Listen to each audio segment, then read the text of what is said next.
আমরা one game এট আ time দেখেছি। আপনি দেখেছেন যে পাকিস্তানের ঘুষ দিলেও চলে যেতে হয়েছে পিসিবির এনওসির কারণে।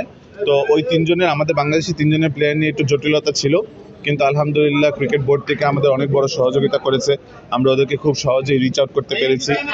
আমাদের একটু ফোনে অনেকবার আলাপ করা লেগেছে, but end of the day team অপারেশনের ম্যানেজার শারিয়ান নাফিজ এবং ফারুক আহমেদ আমাদেরকে অনেক সাহায্য করে ফাইনালি আমাদেরকে খেলতে দিয়েছে।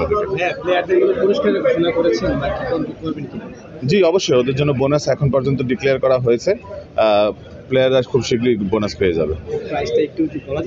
প্রাইসটা আমিও জানি না, আমাদেরকে বলা হয়েছে যে বোনাস দেওয়া হবে এবং এটা দেশে আসার পরে একটা অনুষ্ঠানের মাধ্যমে ওদেরকে দেওয়া হবে। বিসিবি কি এসেছিল কিনা আজকে এয়ারপোর্টে জি না, বাংলাদেশের জন্য অবশ্যই প্রাউডের ব্যাপার, বাট আমরা যেভাবে টুর্নামেন্ট শুরু করেছিলাম আমার কাছে মনে হয় একটু ডিসঅ্যাপয়েন্টেড ছিল, বাট ওভারঅল ওইখান থেকে যে মোমেন্টামটা আমরা পেয়েছি ফাইনাল পর্যন্ত কন্টিনিউ করতে পারছি আলহামদুলিল্লাহ।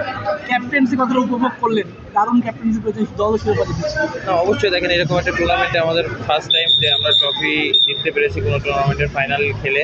তো আমার কাছে মনে হয় যে অবশ্যই প্রতিটা প্লেয়ার অনেক বেশি প্রথম 2 ম্যাচ হারার পরে খুব বেশি সবাই ছিল যে কীভাবে আমরা এখান থেকে ভালো করতে পারি, এবং সবথেকে যে জিনিসটা আমার কাছে মনে হয় যে টিম হিসেবে ভালো করতে পেরেছি এবং আলহামদুলিল্লাহ ফার্স্ট টাইম জিএসএল এর চ্যাম্পিয়ন হতে পেরেছি আলহামদুলিল্লাহ। সৌম্য সরকার ব্যাটিং নিয়ে কি বলবেন? টুর্নামেন্ট খেলা হচ্ছে, ম্যাচ হচ্ছে ফাইনাল। না অবশ্যই দেখেন, সৌম্য যেদিন ব্যাটিং করে দেখার মতো হয়, এবং ও যে বড় ইনিংসটা করে সেই সময় আমার কাছে মনে হয় যে টিমের হয়ে যে করবে 70 থেকে 80% চান্স থাকবে ওই টিমের জিতার, এবং ওভারঅল ফাইনালে আমার কাছে মনে হয় যে ওর যে ইনিংসটা ছিল আমার দেখা সেরা। প্রথম 2 ম্যাচ হারার পর সুমন ভাই যেভাবে কামব্যাক করেছেন, সৌম্য সরকার ম্যান অফ দ্য সিরিজ হয়েছে, এইভাবে ফিরে আসতে একটা কথা আছে সেটা ধরতে।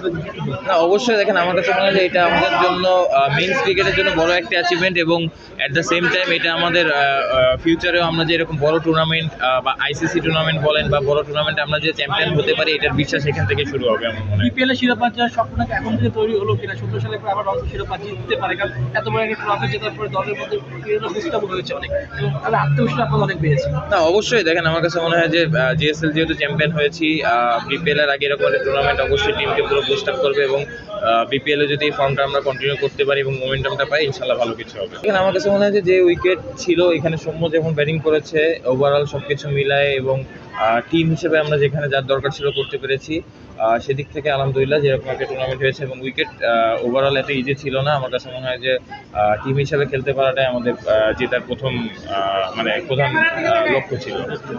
লেগেছে আসলে সাইড বেঞ্চে বসে থেকে আসলে এরকম একটা অপরচুনিটি কখনো মিস করতে চাই নাই।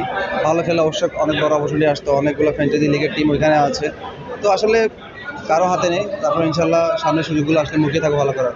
কপাল খারাপ নাকি লাকের দোষ দেবেন? যখন ভালো খেলেন তখন ইনজুরিতে পারেন, তখন টিমের বাইরে থাকতে, এটা কিন্তু কষ্ট দেয় কিনা? কারণ ইনজুরির সাথে আপনার নামটা পুরোভাবে মিশে গেছে, আপনি যত নিয়মিত খেলতে পারছেন, পারফর্ম করে যখন সুযোগ ছিল যত বাইরে চলে গেছে। অবশ্যই সেক্ষেত্রে লাকটাকে আমি দোষারোপ করবো। আসলে সব কিছু তো ব্যাটিং করি, তারপর ইনশাল্লাহ চেষ্টা কম থাকবে না, আরও ভালোভাবে হার্ডওয়ার্ক করবো, আরও ভালোভাবে কামব্যাক করার চেষ্টা করবো। সামনে যেহেতু বিপিএল আরও 2 সপ্তাহের উপর সময় আছে, চেষ্টা করবো 2 সপ্তাহ আরও নিজেকে হার্ডওয়ার্ক করে আবার কামব্যাক করা ভালোভাবে। গতবার বরিশালে মাঝে মাঝে টিমে ঢুকেছিলেন, দলের শিরোপা জয়ে বড় অবদান ছিল আপনার। মালিক কেউ ছিল, তামিমগুলো একাধিকবার আপনার কথা বলেছে। এবার রংপুরে কীভাবে ফিরতে চান? রংপুরে ক্যাপ্টেন থেকে শুরু করে টিম ম্যানেজমেন্ট থাকলেন, কেমন লাগলো বিষয়টা সব কিছু? অবশ্যই প্রথমবারের মতো রংপুরের হয়ে খেলা, এনভায়রনমেন্ট, টিম ম্যানেজমেন্ট সব কিছু আসলে সত্যি অসাধারণ ছিল, যার প্রতিফলন হিসেবে আমরা এবার একটা বড় আসরে আমরা চ্যাম্পিয়ন হয়েছি। তো আমরা অবশ্যই আশাবাদী এটা আমরা কাজে লাগিয়ে বিপিএল ভালো কিছু করবো, যেহেতু অলমোস্ট 7-8 বছর হয়ে গেছে শিরোপার বাইরে রংপুর বরাবরই সবসময় ভালো দল করেও আসলে শিরোপার কাছে গিয়ে তারা ব্যর্থ হয়েছে। তো ইনশাল্লাহ এই বছর সে আক্ষেপটা আমরা বোঝাতে চাই। জাতীয় দলে ফিরতে গেলে এখন কি মনে হয় যে আপনার কী করতে হবে, কী করা উচিত? অবশ্যই পারফর্ম করতে হবে, এর বিকল্প নেই।